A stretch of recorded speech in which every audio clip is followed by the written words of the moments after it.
৭১-এর মে মাসের শুরুতেই দেলোয়ার হোসেন সাঈদী বিভিন্ন মাদ্রাসার ছাত্র, স্থানীয় জামায়াত ইসলামী ও স্বাধীনতা বিরোধী অন্যান্য সংগঠনের সমন্বয়ে পিরোজপুরের পাড়েরহাটে গঠন করেন রাজাকার বাহিনী। পিস কমিটি গঠন করিয়া সেনাবাহিনীকে সহযোগিতা করছে।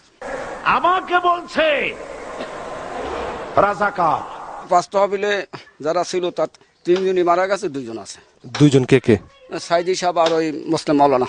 এটা আপনি কি নিজের চোখে দেখেছেন? হ্যাঁ, চোখে দেখেছি। লুটের মাল কারা বিক্রি করছে? ওই পিস কমিটি যারা ছিল তারা। কে কে? সাঈদী সাহেব আছে এর মধ্যে? হ্যাঁ, মুসলিম মাওলানা আছে।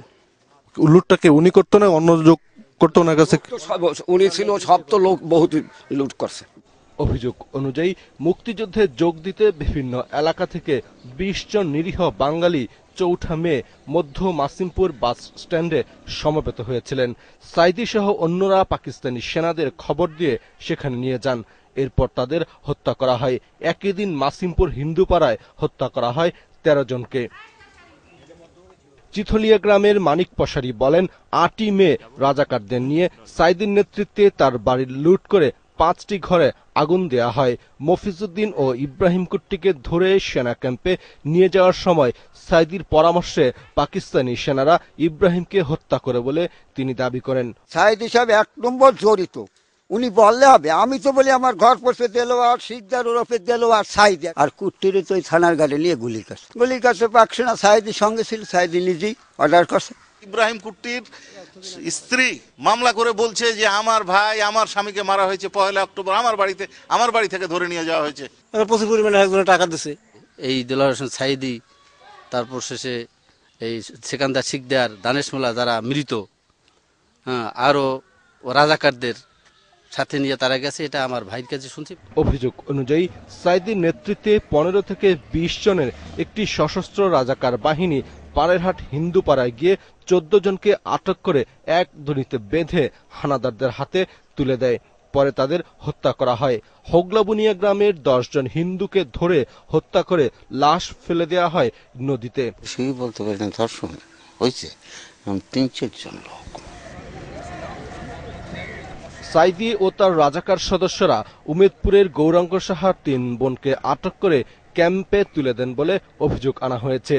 রাজাকাররা লইয়ে গেছে, রাজাকার লগে ছিল, উনি সাঈদী ছিল লগে। ওই আমার বোনকে ৩ বোনকে ধরে নিয়ে গেছে, দর্শন ফর্শন করছে বহুত কিছু।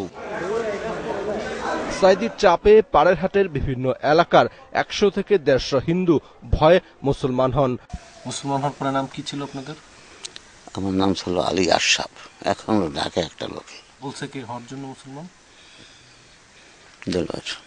ওটা তো চাপের সৃষ্টি, গুলি করবো, মুসলমান হওয়ায় বহুত কিছু। কে বলছে এসব কথা? সাঈদী সাহেব মুসলমান বানাইছে, নামাজ পড়াইছে। জনগণ যেটা চায় সেটা হচ্ছে জনগণ বিচার চায়। ১৯৭১ সনের কোন কাদা সাঈদীর গায়ে লাগে নাই। যুদ্ধর বিপক্ষে যত প্রকার কার্যক্রম ছিল সমস্ত কিছু সে জড়িত ছিল।